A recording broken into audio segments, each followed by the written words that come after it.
Morning.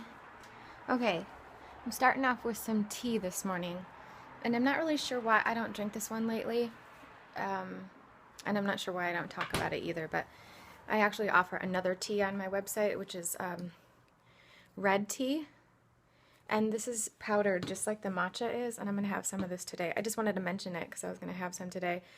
The red tea is got more of like an English breakfast type flavor, so if you like the regular tea flavor, this is a really great one. This also has the antioxidant EGCG, which is the super powerful antioxidant that green tea has as well. That's the cancer fighter one. But the red tea is specifically for anti-inflammatory. And I've heard a lot of really good testimonials about it when I used to sell it on the at the farmers market in Sarasota. And if you actually are in Sarasota at all, they still sell these teas there every Saturday. So if you happen to be there, you can pick them up there too. But yeah, so I'm gonna have these today. I'll show you what I'm doing. I just have a cup of room temperature water. I'm gonna take some of the matcha, put that in there. I'm gonna take some of the red tea and put that in there as well. You can see it's more of a brown color. And that's the more English breakfast type flavor. And then I'm just going to pour some really hot water in there so it'll be nice and warm. Just got to get a little spoon out. And you can just mix it up. It's not the most attractive color, I'll give you that. It's really, really good stuff. Lots and lots of antioxidants.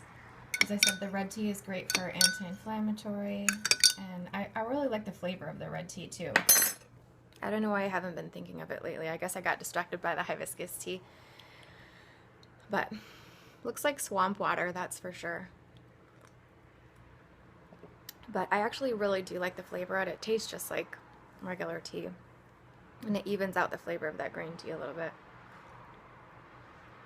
And I think I would also add hibiscus to this too and just make like a super, super swamp water. But like super high antioxidant swamp water. Where else can you get that? I'm going to put a link for the red tea down below too as well, in case you're interested. This is my start, and then I'll probably go to a smoothie after this. Alright, a while ago I bought in the bulk section of Whole Foods this black rice, and I guess it's Whole Foods, one of their products that they actually produce. It's called, they call it forbidden rice. I'm sure there's some historical thing behind that name, but I haven't looked it up yet.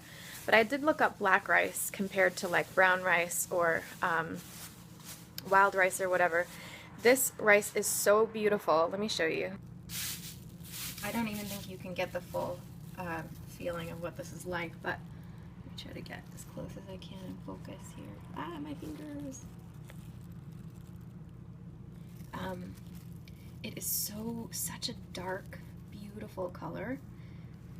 You can find this at Whole Foods, black rice or forbidden rice, and it is black rice, but it's actually kind of purple. If you really, really look at it, you can't see it from here, but it comes from an antioxidant in there called anthocyanin, which is a really important antioxidant. I would give you more information, but I don't have it off the top of my head right now, but it's a really good antioxidant.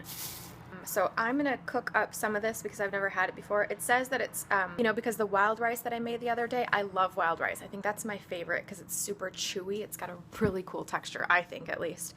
This black rice, I think, has more of a rice texture, more kind of like a brown rice, so we'll see what it's like. I'm going to cook it like pasta, where you put a ton of water in and then I'm going to drain it. I'm going to keep a close eye on it to see how long it would need. I'm going to do that because I read, and I mean, you read stuff and you don't know if it's right or not, but Furman writes in his books that wild rice is the safest kind of rice to eat nowadays because of the arsenic levels in brown rice, so that you should try to avoid brown rice, which is, I mean, I've been doing that. I don't avoid it completely, but I have.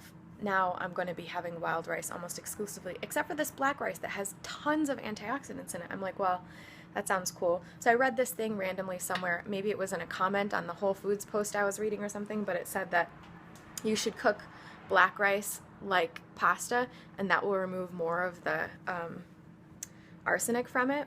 So I'm just going to cook it like that anyways, and I like to cook rice the way it's supposed to be cooked with the right ratio and stuff, but it always kind of makes me nervous that it's gonna burn. So I'm gonna try to cook it like this one time. Maybe I'll just do a cup right now, and then if it fails, I will try to do, you know, actual measurements of the water and stuff. So I'll let you know how it turns out. All right, one thing I want to note to you guys is about my measuring cups. See this? I have a beautiful set of these. Let me show you. So this is, I have 2 of these, oops, crazy drawers. And you can see all the crap I have that's just sort of usable immediately if I need it.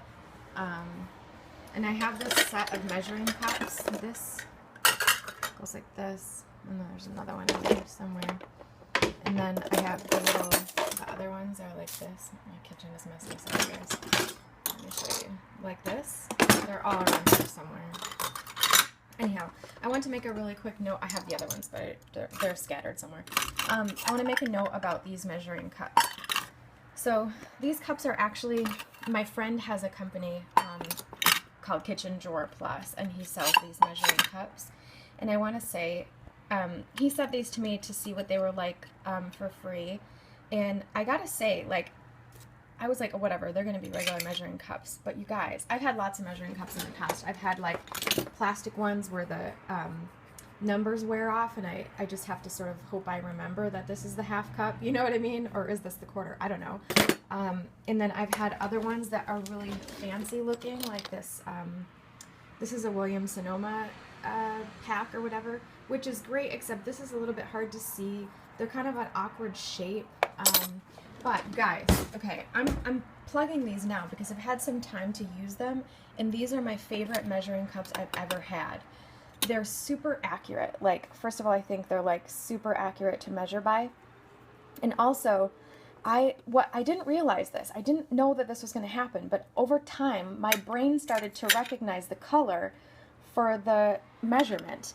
And now it's so easy to find the cup that I'm looking for because I just look for the color, and it doesn't wear off of the stupid handle like the other one I had, and it's not like so tiny to see that you can't even see it. Like, look at my other ones. These ones are, well, this one didn't wear off, but the other ones wore off. This is like impossible to see almost, and I really just like the shape of them. I think it's a perfect shape for measuring. You get like you can do like a really easy heaping one if you need to, but you start to just learn. Even like, see, this coordinates like half a tablespoon, half a cup. 1 tablespoon, 1 cup. So you get used to the green being the 1, you know, the pink being the half, etc. It's so convenient, you guys. And that absolutely was a complete sales pitch for me, from me.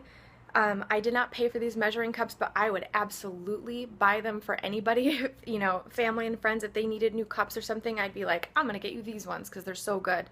I really, really do recommend these ones. And it surprised me over time. I was like, these are fine. And now I'm like, I can't live without them. These are my, if these ever wear out, which I really don't think they would, I would always buy these again. So I'm going to leave a link down below for my friend's site. You can get them on Amazon, very easy. So you can order them there. I promise you guys, if you need new measuring cups, these are the ones to get. So, okay, that's it for that. I'm just making my rice now, and I just thought of that because I was about to measure out my rice. So, okay, public service announcement over. You guys, I forgot to mention, when you do rice like this, it's really important to rinse it a few times. Really, really important, especially with rice like this that you might be concerned about the arsenic content or whatever. Look, there's some white rice in there too. You want to sort of rinse it. You want to do this with beans as well. And I just am showing you the little way I'm doing it. I actually have this strainer in a bowl, in a glass bowl over here. And then I'm just going to dump this water out and rinse it again, same way. Okay, check out the purple, you guys. See that? That's that anthocyanin. And I would imagine that boiling it in this way, like you boil pasta, will remove more of that anthocyanin than if you were to cook it like regular rice, but I prefer more to remove the arsenic than retain some of that anthocyanin, because it will still retain a bunch of it if you cook it this way as well. So, and I looked it up, and I'm not very good at like listing off all the things that it can do, but it's one of the powerful antioxidants found in like blueberries or red cabbage or things like that, which it's so important. It's a flavonoid. Very important for like anti-inflammatory and oxidative stress. Those are the two of the things I can remember what the article said. There's a really good article by Talia Furman, who's Dr. Furman's daughter. She has a blog post on it if you look up anthocyanin. I'll actually link to that down below.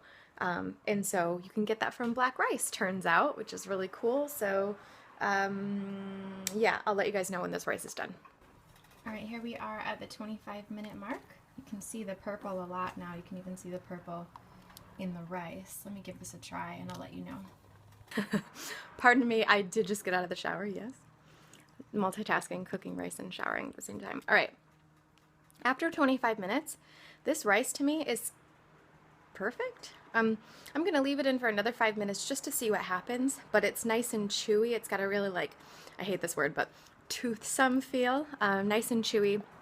A little bit better than the, I am wearing a towel by the way, a little bit, not better, but just different than the wild rice, but the wild rice is chewy too. Okay, now this is weird, and I'm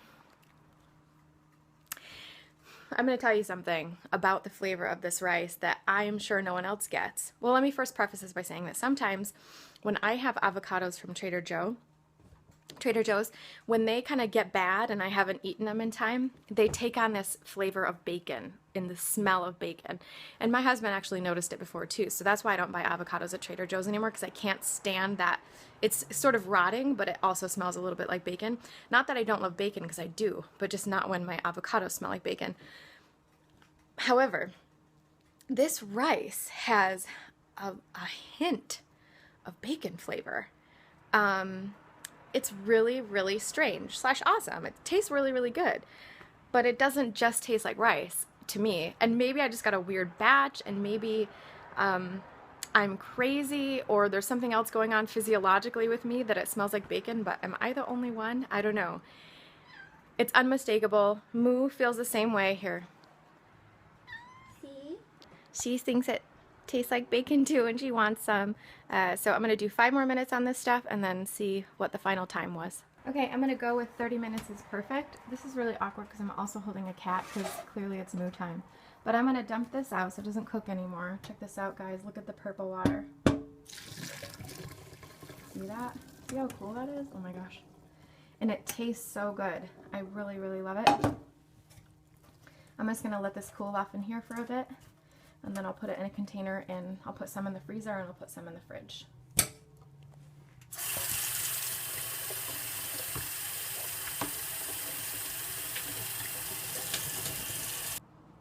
See, I told you. Breakfast chocolate peanut butter smoothie. Link for this is down below if you'd like the recipe. However, today I added part of a lime in there because, okay, so Michelle made this marinara sauce yesterday, or I made my friend Michelle's marinara sauce 2 days ago. It was awesome. I think I probably would either leave out the lemon because it was a little, or just use less because it was a little too sour for me. Except I found out that the next day, after it had sort of sat in the fridge for a day, then the lemon wasn't as strong. So the purpose of having the lemon is in order to absorb the nutrients better from greens that you might be eating and the vegetables and all that kind of stuff.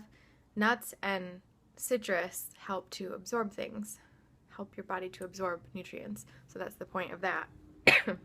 And so like when you have a green smoothie, it's always good to have some type of a citrus fruit in there. And when you have like a green smoothie, or if you're making a salad or something, or you know, doing whatever you can, it's always good to have. Oh, my brain is not working. Sorry guys. Anyway, so that is why the lemon is in that sauce, because it helps to absorb the nutrients from the zucchini and then from whatever salad you might be having, etc.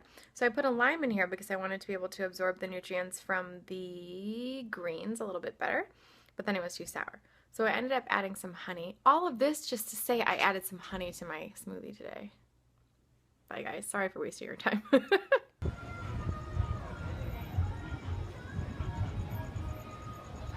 or just 1? Okay, so I forgot to mention that I drank the rest of the smoothie at around 3 p.m. today. So all I've had to eat today was a whole smoothie, chocolate peanut butter smoothie. So we decided to come to Veggie Nation and we're gonna have the usual.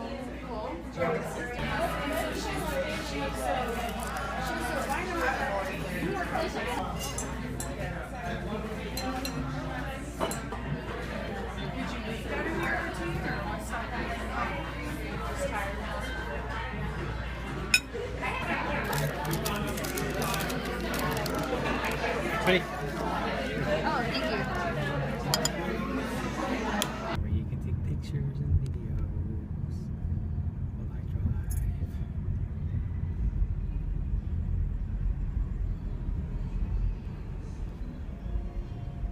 License plate.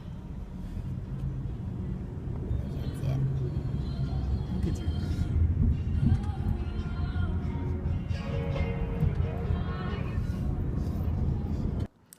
Guys, that was so much food. I'm not very happy with myself. Oh, it was too much. Not used to that like volume of food, I guess. Over the last couple weeks, my stomach has shrunk a little bit. We did not want to get the hummus and chips, but they were out of tamales, so. And I wasn't gonna get dessert, but then I did. It's okay. No biggie. It was delicious.